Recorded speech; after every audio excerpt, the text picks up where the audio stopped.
간혹 가다가 이제 이렇게 질문을 받으면 의외의 질문들이 있어요. 절에 가는 불자가 까만 옷을 입으면 안 됩니까, 스님? 라고. 30년 동안 절에 있으면서 이런 질문도 받다니. 까만 옷을 입으면 안 된다.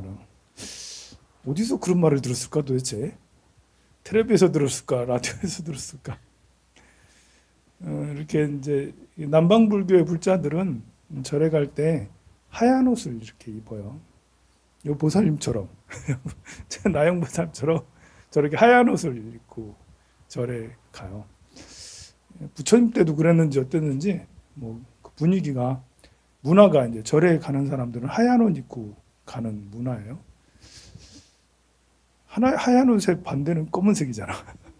그래서 그런가?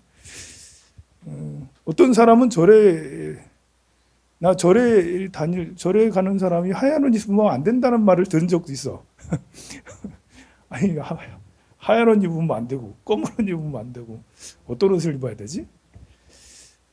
근데 이제 그거는 내가 그래서 대답을 뭐라 했냐면, 그건 그 스님의 취향입니다. 그 스님의 취향이 까만 옷을 별로 안 좋아하시는 거겠죠. 하얀 옷을, 남방엔 하얀 옷 많이 입으니까요. 우리 절에도 이렇게 그 북방불교에도 하얀 옷 입으면 좋겠죠. 그러나 이제 그거는 잘 나갈 때 하는 거예요. 잘 나갈 때. 절에 오는 사람이 많을 때, 저 문수사 봐봐요. 문수사는 몇 년 전에 그 큰 스님께서 법복 아니면 법당에 들어오지를 못하겠어요. 법복 아니면. 그래서 FM 법복, 그것도 그냥 법복이 아니에요. 저기 우리 그 성견신 보살님, 저 법복보다 더 저 법복같이 저렇게 해서 법복보다 더 법복처럼 어디 절에 스님이 있나 할 정도로 그런 법복을, 아니면 법당에 들어가질 못했어요. 지금은 안 그런 걸로 알고 있거든요. 왜냐하면 그때는 잘 나갈 때니까. 그때는 오지 말라고 해도 올 사람들이 막 모이고 할 정도로 그러니까 지금은 한 명이라도 더 어서 빨리빨리 오시라고. 참 이제 절에 이렇게 오시면서 법복을 잘 챙겨 입고 그러면 좋겠지만, 절에 올 때 화장도 안 하고 기본적인 화장만 하고 다니면 좋겠지만, 요즘에는 절에도 잘 안 오니까 미니스커트라도 입고 와도 괜찮고 나시 입고 와도 괜찮다고, 스리퍼 질질 끊고 와도 괜찮고, 어떤 식으로 와도 괜찮습니다. 법당에도 어떤 분은 오다가 이제 신발을 버렸대요. 비가 와서 그런지 신발을 버려서 양말이 다 젖었다고. 그래서 절에 오다가 안 왔대. 절에 오다가 안 왔대. 오려고 황룡사 올라겠는데 양말이 다 젖어가지고 맨발로 부처님 전에 올 수 없어가지고, 그래서 안 왔다고 그러더라고요. 맨발이면 어때요? 빤스만 입어도 괜찮아요. 그만큼 이제 점점 사찰을 찾는 사람들이 점점 줄고 있으니까요. 점점 그러다가 아무도 안 와봐. 그럼 정말 그렇잖아요. 이렇게 스님들도 이제 줄어서 점점 줄고, 그러다가 나중엔 스님들도 없어. 그럼 출가한 사람이 머리를 깎든 안 깎든 자기 마음대로 할 수도 있잖아요. 그렇게라도 있는 게 차라리 낫잖아, 없는 것보다는. 참 난감합니다, 이게. 잘 나가고 좋을 때는 법제도가 잘 갖춰지고 그대로 따르고 그렇게 하면 좋겠지만, 그렇지 않을 때는 문을 크게 열어서 누구나 다 오게 해서, 이렇게 해서 잘 1학년, 2학년, 3학년, 4학년 잘 가르쳐서 점점 이제 수준이 높아지도록 그렇게 하는 게 더 낫지 않나 싶어요. 우리 황룡사도 이렇게 법복을 따로 이렇게 황룡사만의 단복을 딱 입고 그러면 좋겠지만, 누구나 이제 내가 다니는 절에 단복이 있으면 참 좋겠다, 황룡사만의 옷이 있으면 참 좋겠다 라고 하지만, 그것도 참 애매하잖아요. 계속 사람들이 왔다가 가고 왔다 가고 그러는데 모두에게 그거를 내가 맞춰주면 괜찮죠, 그죠? 여러분들이 돈을 내고 하는 게 아니라 주지 스님이 오는 사람에게 옷 하나씩 다 줘. 그러면 괜찮겠다, 그죠? 몇 년 지나 봐요. 혹시 그런 일이 생겼을지 다 맞춰줘도. 자, 제가 부처가 될 적에 33번째 시방세계 한량 없고 불가사의한 모든 불국토의 중생들로서 저희 광명이 그들의 몸에 비치어 접촉한 이는 그 몸과 마음이 부드럽고 상냥하여 인간과 천상을 초월하리니 내 몸의 빛이 상대에게 비춰져서 그 사람이 모두 다 그 부드럽고 상냥해서 인간과 천상을 초월한대요. 그러니까 인간과 천상을 초월하는 방법이 여러 가지가 있는데 부드럽고 상냥한 것이죠. 늘 부드럽고 상냥하기 굉장히 어렵죠. 자기의 뜻하고 정반대에 있는, 또 아니면 자기가 공격받을 때, 비판받을 때조차 부드럽고 상냥하긴 어려워요. 누가 나를 막 공격할 때 기죽지 않고 당당하면서 부드럽고 상냥하기가 쉽지가 않잖아요. 막 그렇게 내 말을 듣지 않을 때, 그렇게 자식이 말을 안 듣고 돈을 함부로 쓰거나 욕을 해대고 막 그렇게 하고 함부로 행동하고 그러면 정말 막 속에 열불이 막 올라오잖아요. 그럴 때조차 부드럽고 상냥한, 이 부드럽고 상냥하도록 굉장히 우리가 노력을 해야 되겠죠. 그러려면 세상에 대한 인식이 바뀌어야 되겠죠. 마음이 평정하려면 내가 참고 참아서 마음이 평정해지는 게 아니고요. 세상을 바라보는 방법이 바뀌면 마음이 평정하고 부드럽고 상냥하고 늘 친절할 수가 있어요. 그것이 이제 그 부처님께서 말하신 사무량심이죠. 네 가지 무량한 마음을 내면 그러면 늘 부드럽고 상냥할 수 있어. 일단은 모든 것에 대한 사랑이 있어야 되겠죠. 기본적인 어떤 일체 만물에 대한 기본적인 사랑. 모든 생명을 가진 자, 또 그걸 생명을 가진 자가 이제 유정물이고요. 생명이 없는 무정물, 무정에 대한 무한한 사랑을 가지려고 노력을 해야 돼요. 그거는 내 마인드, 사람만이 가질 수 있는 그런 마인드예요. 우리 강아지나 돌고래 보고 너는 세상을 사랑하니? 사랑하려나? 우리 멍멍아 너는 세상을 사랑하니? 좀 글쎄 우리 멍멍이가 세상을 사랑할지는 모르겠지만 사람은 그럴 수 있어요. 사람은 내가 생각을 세상 모든 걸 난 사랑해. 저 나무, 저 하늘, 옆에 있는 사람, 또 이렇게 동물, 그 이외에 죄를 짓는 자, 죄 없는 자 모든 이들을 난 사랑해. 이 기본적인 이런 세상에 대한 사랑, 이것이 있어야지 평정한 마음을 가질 수 있어요. 늘 상냥하고 부드러울 수 있죠. 사랑하니까. 사랑하는 사람한테 막 욕하고 막 그렇게 분노하고 이러지는 않잖아요. 또 불쌍히 여기는 마음이 있어야 되겠죠. 우리 부처가 되지 않고 미혹에 찌든 우리 중생들에 대해서 어서 빨리 우리 부처가 되자꾸나. 나도 나 자신에게도 내 스스로 불쌍해. 아직 부처가 되지 않았으니까, 완전한 깨달음에 이르지 않았으니까 아이고 불쌍해.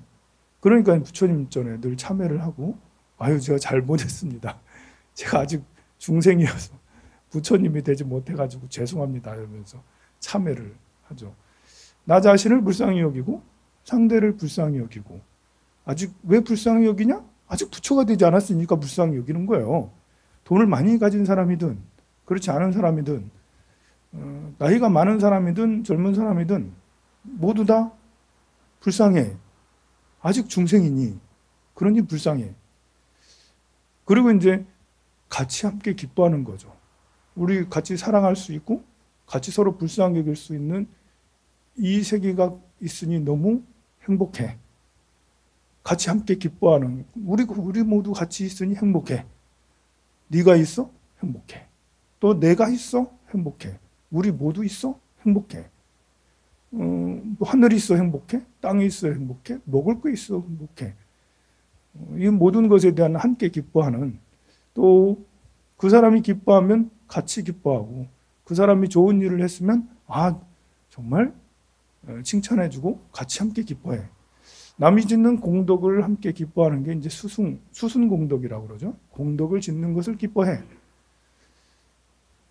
그렇게 되면 저절로 평정한 마음, 모든 것이 평등하다라는 사무량심, 네 번째 무량한 마음을 갖게 되죠. 그렇게 되면 상냥하고 친절함을 늘 유지할 수 있어요. 화가 나는 것이 점점 줄어들 수 있고, 스스로 자학하고 스스로 위축되는 것도 멈출 수 있어요. 우리가 위축당할 때 많잖아요. 위협당할 때 위축당하고, 비난받을 때 위축당하고, 구설이나 관제가 있을 때 상당히 위축당하잖아요. 그것은 스스로 자기 자신을 모르기 때문에 그럴 수 있어요. 강아지나 소나 동물들은 다 호랑이 앞에 가면 위축당하죠. 호랑이한테 잡혀 죽을 거야. 사람은 호랑이 앞에서도 당당할 수 있어요. 자기보다 더 센 어떤 생명이 와도 당당할 수 있는 게 사람이에요. 근데 이제 이렇게 업장이 두터우면, 마음이 평정하지 못하면, 동물, 개나 이제 이렇게 소처럼 무서워하고 위축당하고 그러죠. 그래서 근데 여기 보면 법장비구는 내 몸 빚으로, 내 수행의 기운으로, 내 마음으로, 내 마음을 닫는 옆에 있는 모든 생명들이 그렇게 될 수 있도록 상냥하고 친절할 수 있도록 그래 됐으면 좋겠다라는 것이죠. 나로 인해서 내 모양을 보고 그렇게 되길 바라는 것입니다. 그리고 이제 34번째, 모든 부처님의 세계의 중생들이 제 이름을 듣고, 조금 전에는 이제 내 몸의 빛을 보고 이렇게 상냥하고 부드럽게 되길 바랬는데, 여기서는 제 이름을 듣고 무생법인과 깊은 지혜 공덕인 다란이 법문을 얻을 수 있도록 그렇게 발언을 하고 있죠. 남이 없는 법에 무생법인이라고 해서 열반에 든 상태를 무생법인이라고 그래요. 번뇌무진 서운단, 번뇌가 다 끊어진 상태, 무생이잖아요. 남이 없어요. 이렇게 화가 남이 없고, 어리석음이 일어남이 없고, 욕심이 일어남이 없어. 일어남이 마음의 평정에서 일어남이 없는데, 그렇다고 해서 어떤 의지도 없다라는 건 아니에요. 중생을 제도하려는 그런 원력은 있고, 또 이렇게 사물에 대해서 이렇게 주고받는 마음들은, 연기적인 것들은 다 있는데, 이렇게 어리석음에, 성냄에, 욕심에 이런 것들이 다 사라져서 무생법인이라고 그래요. 우주와 일체가 하나가 되고, 또 우리 모두가 하나가 되는 무생법인이에요. 그것이 이제 깊은 지혜 공덕 다란이 법문이죠. 그러니까 깊은 지혜 공덕 다란이 법문과 무생법인은 이제 같은 거라고 할 수가 있습니다. 제가 부처가 될 적에, 우리 이제 다음 달이면 이제 10월 달이잖아요. 음력 10월 달 말하는 거예요. 음력 10월 달은 상달인데, 상달의 기도를 우리가 이제 이 아미타 기도가 다음 달 말쯤에 끝나요. 그래 11월 초하루에 끝나는데, 10월 상달 한 달 더 남았잖아요. 이제 반 정도 좀 지났나? 이제 거의 반 돼가네요. 48일 됐으니까. 49일인가? 이 시작할 때부터 첫 1일이었어, 저게. 그러니까 50일 다 돼가고 있는데요. 그래서 상달에는 21일 또 기도를 따로 또 100일 기도 안에 21일 기도를 붙여서 그 상달 기도를 저걸로 할까 싶어요. 이렇게 태아연가 천도를 해줘야겠다. 이제 우리 백중 때 늘 하고 했는데, 이번에는 백중 때 안 하고 가을에 제가 한다고 예고를 해드렸잖아요. 그래서 10월 초하루부터 21일 동안 해가지고 21일 회향을 하면서 초하루 날 한번 지내고 21일 날 한번 지내고 그래서 위패를 이렇게 따로 모셔가지고 그렇게 해야겠다 생각이 들어요. 그리고 이제 10월 달 순례는 11월 달 순례는 이제 제가 인도에 가서 이제 못 가고 그래 12월 달 순례를 작년처럼 봉암사에 대중공양을 갈까 싶어요. 이제 작년에도 했는데 올해도 또 해야죠. 선생님들 공부하는데 공부 잘 하시라고 공부하는 사람 학생들한테도 장학금 주는데 스님들한테도 공부 잘 하시라고 장학금 전달도 좀 하고 봉암사 살림에 좀 보태 쓰라고 대중공양도 올리고 또 도량이 워낙 좋은 곳이니까 우리가 그 땅을 밟는 것만 해도 우리 그 마음에 큰 여유가 될 수 있어요.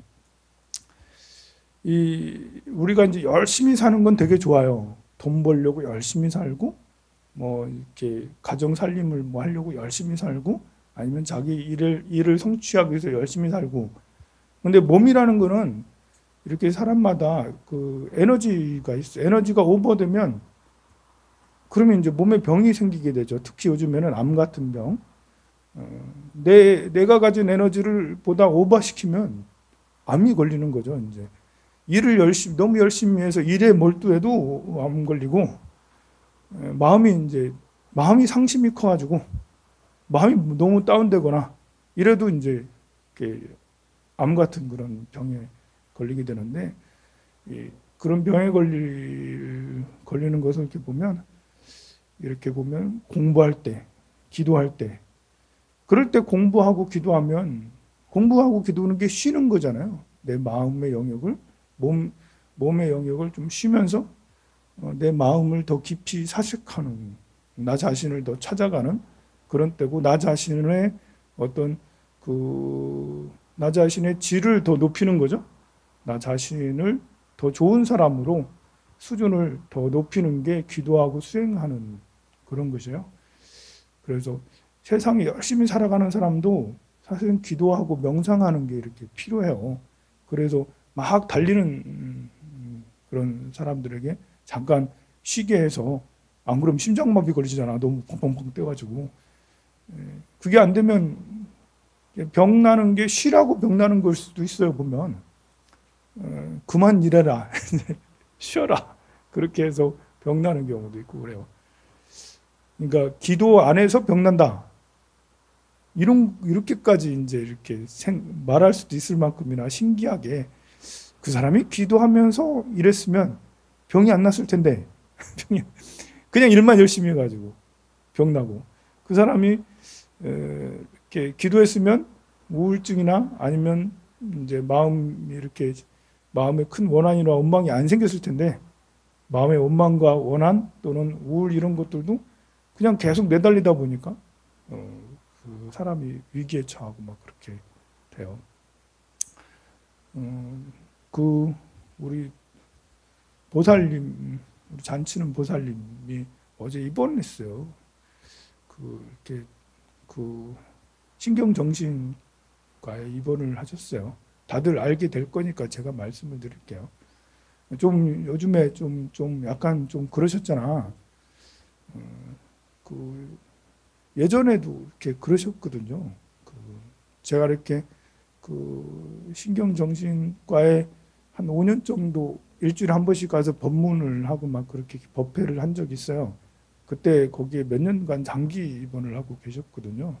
그러다가 이제 우리 절에 와서 절에 매일 다니시면서 이렇게 많은 이제 봉사도 많이 해주시고 계속 이렇게 잘 해오셨는데 요즘에 좀 스트레스가 좀 심하셨는지 다시 또 이제 입원을 하시고 그랬어요. 그래서 그 보살님이 잘 나을 수 있도록 여러분들도 기도를 많이 해주시고 또 되게 착하고 좋으시잖아요. 그래서 기도를 많이 해주시면 좋겠습니다. 그러니까 우리가 이렇게 보면 이제 이렇게 서로 잘 어우러져 살아가는 게 얼마나 중요한지를 알 수가 있어요.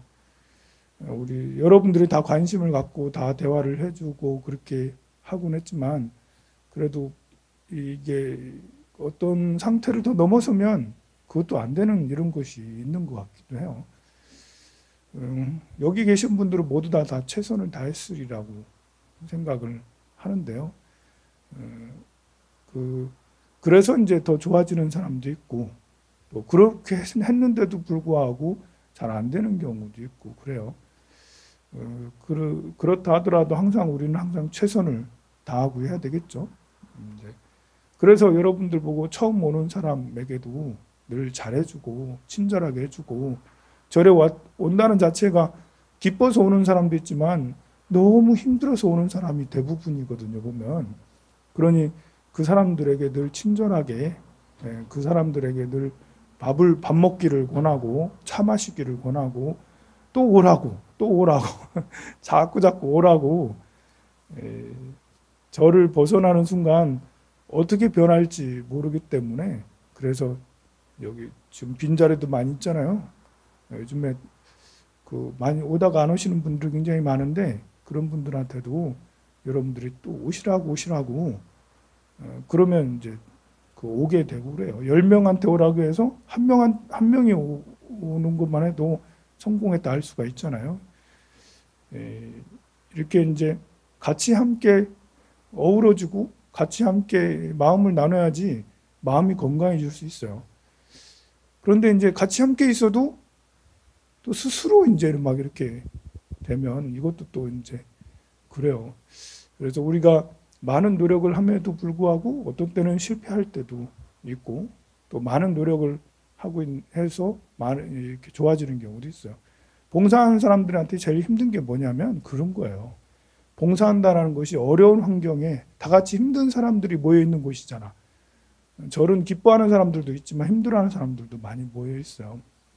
근데 그 중에 10명 정도는 마음의 힘을 찾고 그래 내가 새로운 삶을 얻었어 라고 하는데 한 명 정도는 한 명이나 2명 정도는 튕겨나가.